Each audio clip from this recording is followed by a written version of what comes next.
One final question just caught my attention. You said you have a great sighting guide. So I always ask GCs, what's the one thing that they're doing that really sticks out to you that makes you say, hey, I don't even want to consider another sighting guide at this point?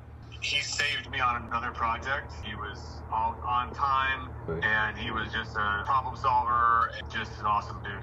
I've worked enough in the industry to have worked with great guys, and guys that seemed great and just turned out to be a giant pain in my ass. When I find a good person, stick with them for life or as long as they're around. I mean, my stucco guy was a nice dude, but for what it's worth in this industry, stucco guys and roofers tend to show up, and the boss is cool, but then all of a sudden, once the crews get on site, it's not the same person that I thought I was dealing with, and it's sort of ends up being a little bit messy and sticky. So that's one of the points that I like to drive. It's you're going to meet Jose on the field, and Jose's my father. He has all the experience, but our crews he's always with them. So they're in-house crews, which I know for us, it makes us be maybe a little more expensive compared to the rest of the guys, but that's the value. You're dealing with our in-house crew, and that's the guy who's going to be out there. Price is relative to output and finish, right? As a builder and an architect, it behooves me to find people that I can trust and that I can work with and know that they're always going to give me a good price. They're always going to be on time. So you heard the conversation, right? He's a builder in the area, and he's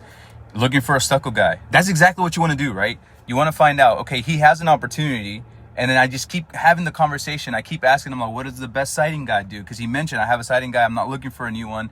And so you want to find these little things that you're genuinely curious about, genuinely want to know, what is that sighting guy doing? And then go with it, right? In his own words, he told me what the stucco guy's not doing. It's not an in-house crew. They're getting in, they're subbing it out to somebody else, okay? I know that that's a lot of value in that because all of the builders say the same thing.